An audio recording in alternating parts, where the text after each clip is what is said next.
สบายดีพี่น้องป้องปายบ่สุขุสุคนของกินบ่กินกันเอาของเก่าบ่เล่ามันก็ลืมคือเพิ่นว่าแหละเนาะมื้อนี้ก็ได้โอกาสดีคือกลับมาหาโรงงานเก่าเนาะมาแล้วก็รู้สึกแบบว่าชีวิตจิตใจหันน่ะยังอยู่บ่อนนี้คือเก่าอยู่ คือแบบยังบ่ได้ไปทางใดหันน่ะก็คือเห็นเนาะอันนี้ต้นมะกะทันที่แบบว่าเคยเฮ็ดลงคลิปลงหยังเคยว่าเฮ็ดหลอยมะกะทันซั่นซี่หั่นน่ะหลายสิ่งหลายอย่างหลายแนวหั่นน่ะเนาะทุกอย่างก็ยังคือเก่าคือเดิมอยู่หั่นน่ะมาเบิ่ง ต่างแต่ว่าสิ่งที่มันเปลี่ยนไปก็คือเฮาบ่ได้อยู่บ่อนนี้แล้วหั่นนะเทื่อนี้อาจสิเป็นเทื่อสุดท้ายก็ว่าได้เนาะที่เฮามาบ่อนนี้หั่นน่ะคือค่อยมาก็มาเอาเครื่องเก่าอันที่ค่อยๆเอาเครื่องที่ค่อยยังอันเอาไปบ่เบิดหั่นน่ะเครื่องนุ่งของเดิมยังแหละแต่ก็เมาบางจำนวนซื่อแล้วก็น่าจะปะเลยหลายแล้วก็เอาไปบ่เบิดเนาะมาเบิ่งนำกันว่าทางเทิงสภาพทางเทิงนี้มันยังสิเป็นแนวใดเนาะน่ะสภาพโรงงานต่างๆกับแถวนี้สิเป็นเขตโรงงานหลายที่สุดข้อยคิดว่าได้เท่าที่ค่อยไปหางานมาหลายบ่อนไปเบิ่งบ่อนเฮ็ดเวียกแต่ละที่นี่นะ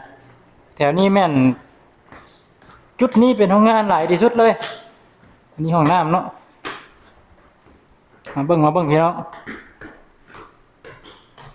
โรงงานตึกหลังนี้มันสิมีอยู่3ชั้นชั้นใต้ดินแล้วก็ชั้น1แล้วก็ชั้น2เป็น3ชั้นแต่บ่อนนอนสิเป็นชั้นที่2บ่อนเฮ็ดเวียกชั้น1แล้วก็ชั้นใต้ดินแต่ส่วนหลายชั้นใต้ดินนี่บ่ค่อยสิเฮ็ดดอกมันเวียกมันบ่หลายชั้น1หลาย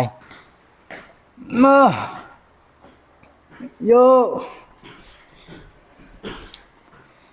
เฮาสิสังเกตเบิ่งจากเกิบเนาะพวกที่ไปเฮ็ดเวียกหรือบ่เฮ็ดนี่อันนี้บ่ได้ไปขี้ค้านแล้วนี่นะนี่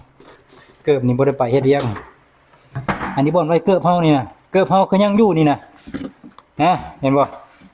ต้องเอากลับแล้วนี่นะบ่ไว้แล้วแบบนี้นะฮะไว้นี่ก่อนออกมาจังเอาเกิบเฮานี่เกิบเฮาน่ะก็แต่ก็น่าสิบ่ได้เอาไปดอกมันหนักเนาะ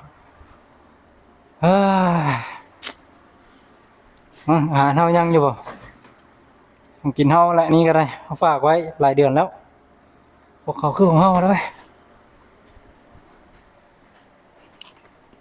อันนี้เบิ่งห้องนอนเก่าบางเคยนอนนะสภาพการข้างในมันสิเป็นจังไดเนาะ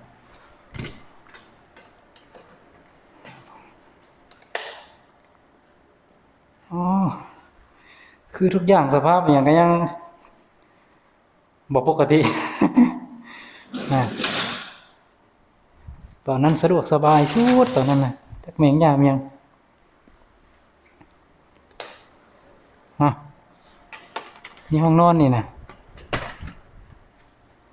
ห้องน้ำห้องกินไปใส่เบิดแล้วว่าของคนไทยเด้เพื่อนไปเบิด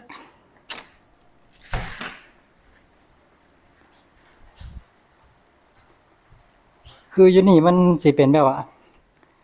สะดวกเกือบว่าอำนวยความสะดวกเกือบทุกสิ่งทุกอย่างเลยอยู่นี่เนาะเบิ่งห้องยิมเฮาห้องยิมอันนี้เป็นห้องยิมตะกี้เป็นห้องสตูดิโอคันบ่เชื่อเบิ่งนี้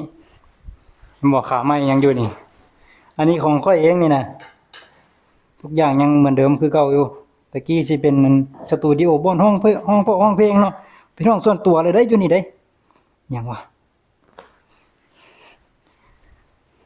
บักนิกเด้อเห็นคลิปนี้แล้วเบิ่งเอาคือมาป่วนเล่ามื้อนี้หั่นเดี๋ยวนะ